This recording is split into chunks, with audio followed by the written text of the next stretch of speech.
Okay, hello and welcome everyone. My name is Amit Tambe and I work as a researcher at F-Secure Corporation in Finland.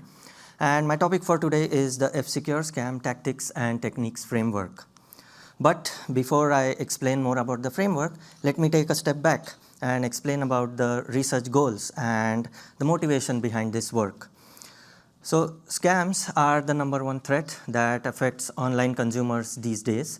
And very little work is being done to actually systematically analyze and understand scams.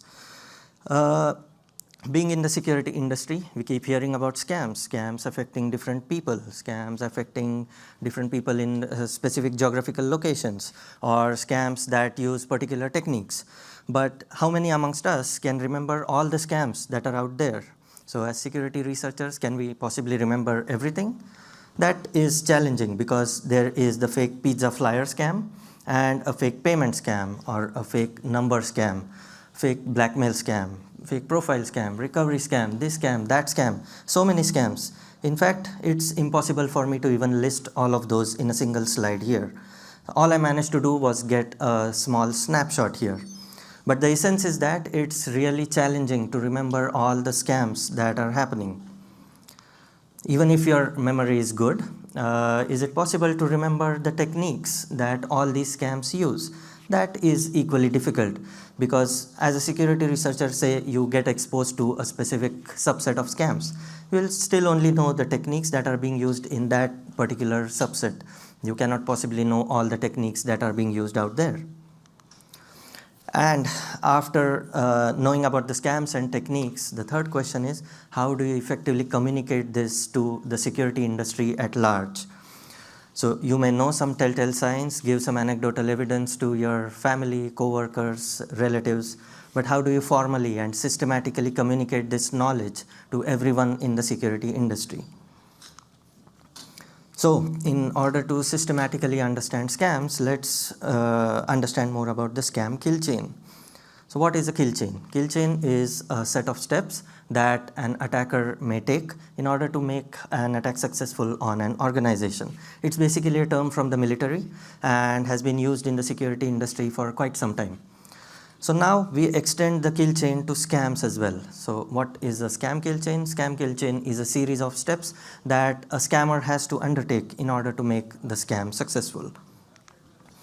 It always starts with reconnaissance. Reconnaissance is where a scammer will identify potential victims and then try and get more information about those potential victims. So this information could be obtained either interactively. For example, your fake tech support scam, the scammer may just call a potential victim, get more information. It may also happen non-interactively, like manual scraping of your online profiles, your social media profiles. Once reconnaissance is done, the scammer will next move on to resource development. So this is the phase where the scammer will build resources. So resources may either be built from scratch, they may be purchased, they may be rented, or downright stolen. So your example resources would be purchasing domains, creating websites from scratch, maybe creating online social media profiles. But the most important thing that happens under resource development is the creation of the bait.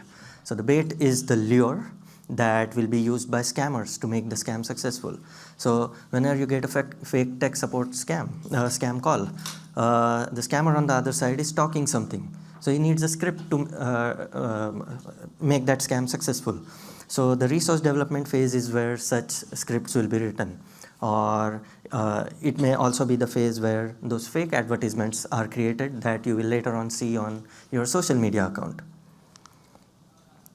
Once that is done, the scam actually commences and the scammer makes initial contact with the victim.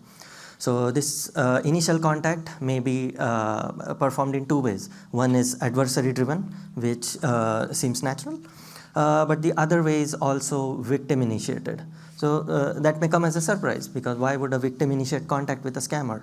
But imagine making internet searches like fake Microsoft Windows software or pirated copy of the latest released movie. So such searches are quite likely to land you on websites that target the attention of scammers. So by now, the scammer is well invested in the scam, money-wise, time-wise, resource-wise.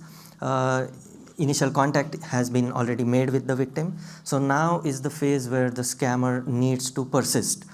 Basically, make sure that the victim is not driven away. In case the victim becomes suspicious, the victim may just go away, and all the efforts of the scammer may be wasted. So this is the phase where the scammer will show multiple faces. The scammer may do psychological manipulation, emotional manipulation, like in the case of romance scams, or in some cases even make small fake payments to victims to make them believe that the scam is real. Basically do anything to keep the victim inside the scam. Once that is achieved, the scammer would be able to access the victim's information. This would be maybe your credit card details, credential access, your personal data that could be sold off later. But merely accessing such data is not enough. The data also needs to be exfiltrated to an environment that is under the attacker's, the scammer's control. This is because the access may be revoked or denied at any point in time. So the scammer exfiltrates this information either via your traditional C2 channels or Telegram channels in scams. After the first victim has been exploited, the scammer certainly wants to get more returns on the investments that they have done so far in the scam. So the scammer tries to move laterally, which means they try to get as many more victims as possible. So for example, your Facebook credentials may be tried for your Instagram account, just to see if they work for your Instagram account and get more contacts.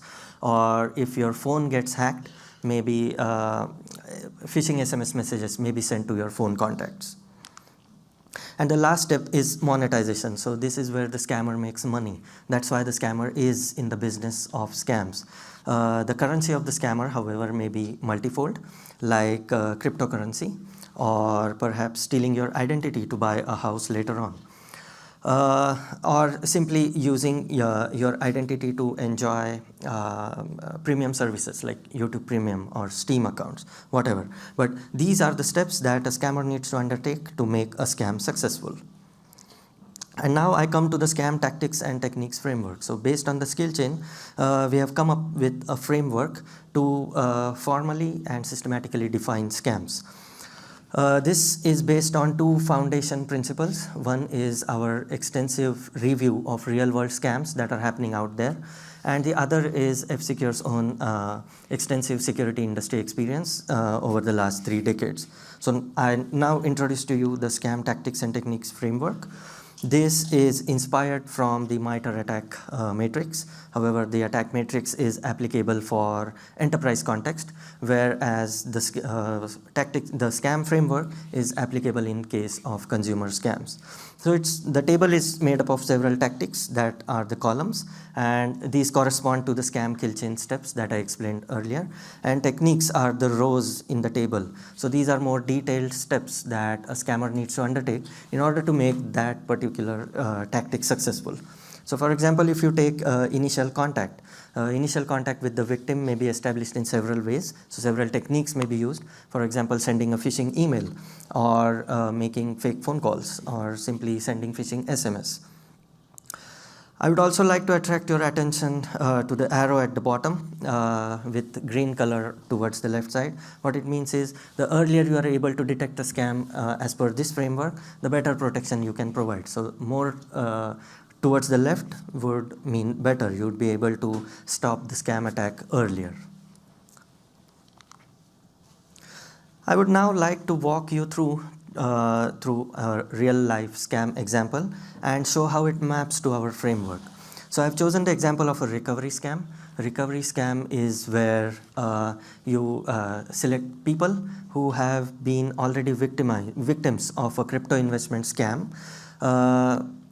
So these victims may go to their social media accounts to file their grievances, share their feelings, and that's where the scammer swoops right in and tries to make fake promises to such victims like, hey, if you pay me a specific amount of cryptocurrency fee, I can help you recover your lost cryptocurrency. So that's a recovery scam, and how would that map to our framework? So a recovery scammer would again begin with reconnaissance and do a manual profiling to identify potential victims. So in our example, the scammer would go to online social media accounts and identify potential victims. Once that is done, the heavy building of resource development starts. The scammer will likely need new domains, a new phishing website, possibly even a chatbot on that phishing website to answer victims' questions in an automated fashion.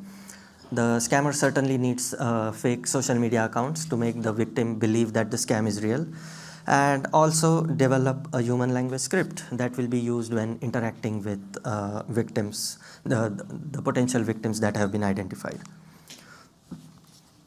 After this is done, the scammer will establish initial contact with the victims. In our example, this contact will be adversary driven. So the scammer is the one who takes the initial step.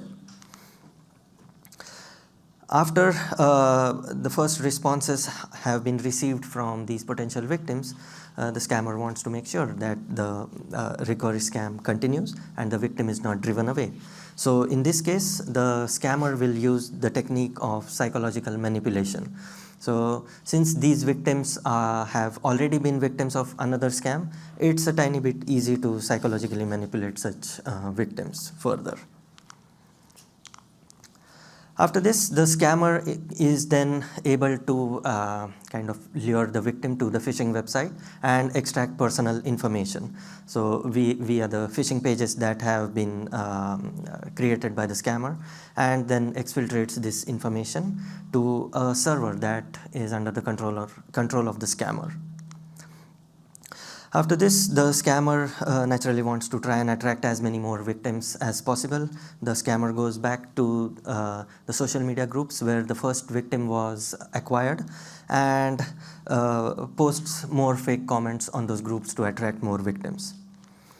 Finally, the scammer makes money from this scam either in the form of cryptocurrency fees that the victim pays, and also the personal information of the victim that was obtained via the phishing website. So we saw the problem, we saw the solution, we saw an example. So the natural question is, what are the benefits of this framework? Is it really useful? So yes, of course, the framework is useful. It helps us to better understand the scam landscape. In one of my previous slides, I explained about the several types of scams and the chaos of scams. So this framework helps to make sense out of that chaos, helps to formally define scams, look below the surface of the scams, and not understand scams only in terms of examples, but as tactics and techniques in a systematic fashion, which will help us to help others. So to conclude, the F-Secure Scam Tactics and Techniques framework is a systematic, formal, comprehensive database of knowledge that we have acquired over the years. And we hope to continuously evolve this framework so as to make it beneficial for others. And that's it from me. Thank you very much.